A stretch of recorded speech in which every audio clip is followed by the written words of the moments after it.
Hej alle sammen, velkommen til den her video. I dag der skal jeg lave sådan en lille Aarhus haul. Og jeg har tænkt stå herhen.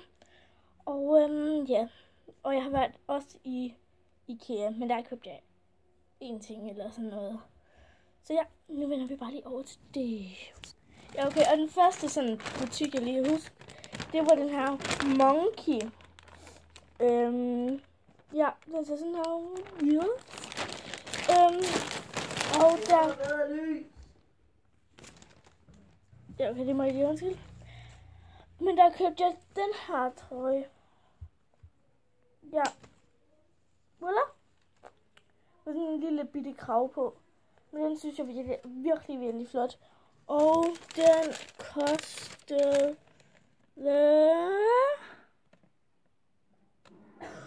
80 kroner. Så det var ikke så dyrt endda. Ja, og den kostede 80 kroner, så det var ikke så dyrt. Men nej, det er bare så fedt at være i Aarhus en gang imellem. Jeg kunne virkelig godt bare tænke mig det. Må jeg så husk subscribe på min nye kanal, LP. Ja, han har ikke lavet en kanal endnu. Jeg ved heller ikke, om han kommer til det. Men det må vi lige undskylde. Men den kostede 80 kroner, så det var heller ikke så dyrt. Ja.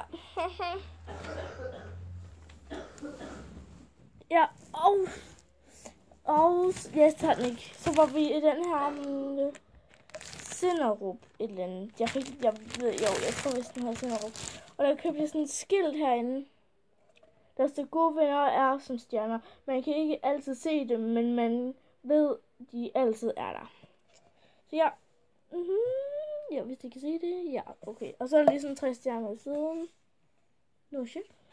Tænker jeg også lige det. Ja, okay, der væltede det lige mega. Det må jeg skille. Okay, nu viser jeg bare lige den ting fra IKEA. Jeg ved godt, det er en mega stor pose til det gør. Det er fordi, vi købte også andre ting. Okay, jeg købte faktisk...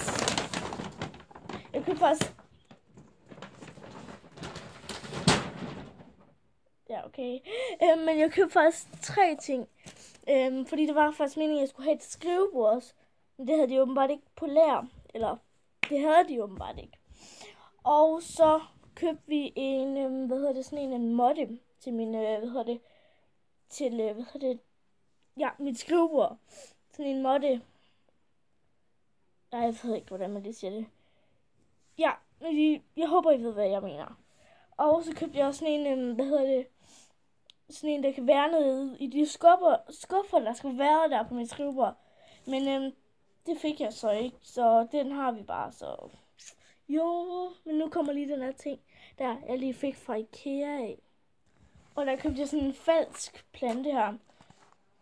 Ja, ikke så specielt vel, men det gør jeg i hvert fald bare. Og den er ikke sådan, det er ikke en blomst, men det er sådan en, der kun har de her stænger her.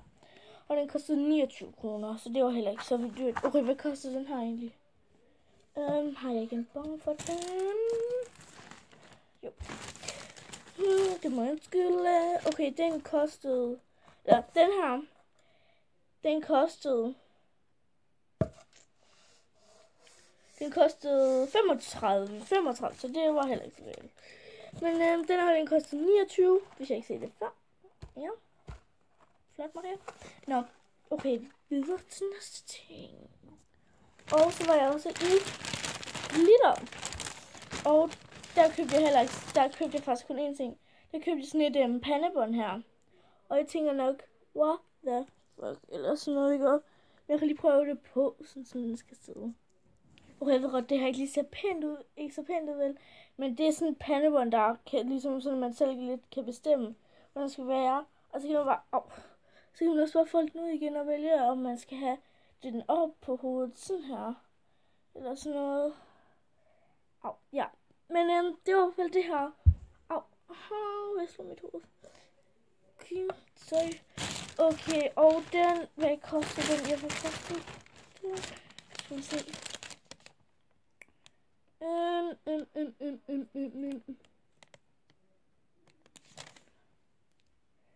Okay, jeg ved ikke lige om det her, det er vist ikke den rigtige bon til det, men jeg tror vist den kostede sådan 29 kroner eller sådan noget. Jeg kan ikke lige helt huske det. Og så har den sådan noget stoltråd noget i sig. Eller hvad man nu siger, ikke? Ja, videre til næste butik. Jeg glemte at sige, at jeg også fik lige, der købte jeg sådan nogle gennemsigtige stikker her. Jeg ved ikke, om I kan se det eller fornemme det eller sådan noget. Men det gjorde jeg i hvert fald. Og så købte vi sådan nogle gennemsigtige nogen. Ja, og de kostede 24 kroner. Snart. Nej, okay. 24 kroner. Jeg videre til næste butik. Okay, det var den, jeg købte mest i. Og det var i H&M. Og det er også den sidste butik. Ja. Okay, vi tager den her ting. Vi tager den til sidst, fordi dem elsker jeg virkelig. Eller jo, jeg var også i Søsterne Grene. Der købte de her Hershey's nogen. Ja, det kan jeg lige prøve at smage sidste videoen til, hvordan de smager. I don't know, så giver jeg bare skala fra 1 til 10. Skala fra 1 til 10. De her Hershey's nogen. Hershey's. Ja, okay. Vi videre til lige. Okay. Det her, det var noget, min mor hun købte for mig. Undtagen den sidste ting, jeg viser. Okay, hvis vi starter med de her bukser her. Det er sådan nogle hyggebukser, sådan nogle med stjerner. Og så er de grå, og så har de sådan noget hvid noget. Og de er virkelig dejlige at have på. Og så har de sådan nogle snore her foran. Sådan rigtig sådan noget, hvad kan man sige? Sådan noget flower power. Nej, ikke flower power vel. Men sådan, hvor de er sådan lidt floweret for oven, og så bliver de strammere og strammere for neden. Men de ser i hvert fald sådan her ud, og jeg synes, de er sygt fede. Jeg kan i hvert fald godt lide dem. Det er nok ikke alle smag, vel, men... Og de kostede 50 kroner, så det var heller ikke sådan lige... De var på tilbud. Ja. Og så... Det havde jeg tænkt mig sådan lidt at have på til skolestart. Og det var den her trøje her. Ja, den her lille trøje her. Med sådan nogle stjerner, der viser regnbuens farver eller sådan noget. Ja, jeg synes, de er mega nice, hvis I kan se den. Jeg ved ikke lige, om I kan fornemme det. Men de ser i hvert fald sådan ud, og det var en helt normal basic t-shirt. Eller ikke basic, jo, det ved jeg faktisk ikke. Og så er den kort for her, så den kortere for oven end den, eller for foran end den er bagved. Det kan I måske også se. Ja, og sådan lidt gennemsigtigt i det. Og så købte jeg de her mega fede bukser. Jeg elsker dem virkelig meget. Jeg synes, de er virkelig fede. Dem her, og så har de sådan noget mønster her. Og så går de længere og længere ned.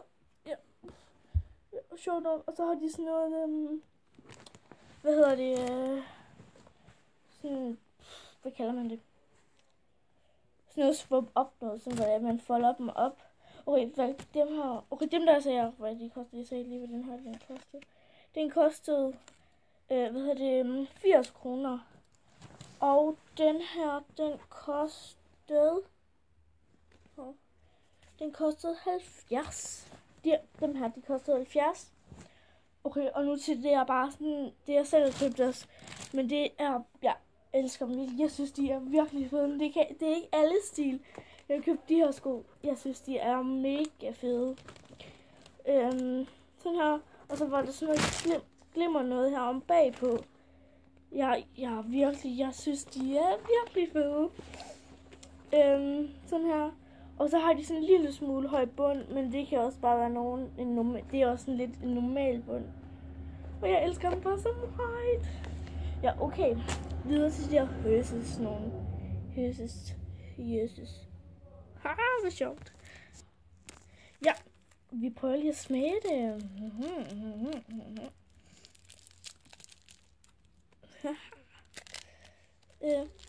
Det er for meget sådan noget Oreo noget. Jeg tror også, det er det.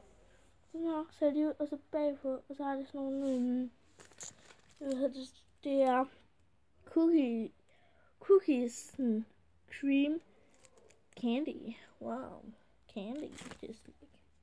Okay, vi prøver lige.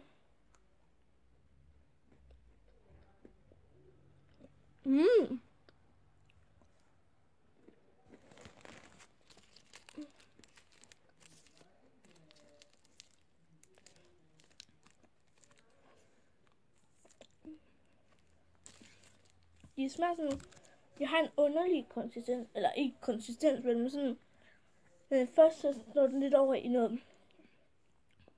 Eftersmagen, det er bare af Oreo. Eller det er bare mig. Det ved jeg ikke. Og så smagen forrest, det er, smagen, når man lige tager den i munden, det er bare hvid chokolade. Jeg ved godt, der er hvid chokolade der i. Men den her, det vil jeg i hvert fald give 9,5. Eller, jeg giver den 9. For jeg synes, de var virkelig gode. Ja, men det var i hvert fald alt for den her video her. Jeg håber, I vil se med i min næste video. Ellers så husk like, abonnere og kommenter. Og ses i min næste video. Hej hej!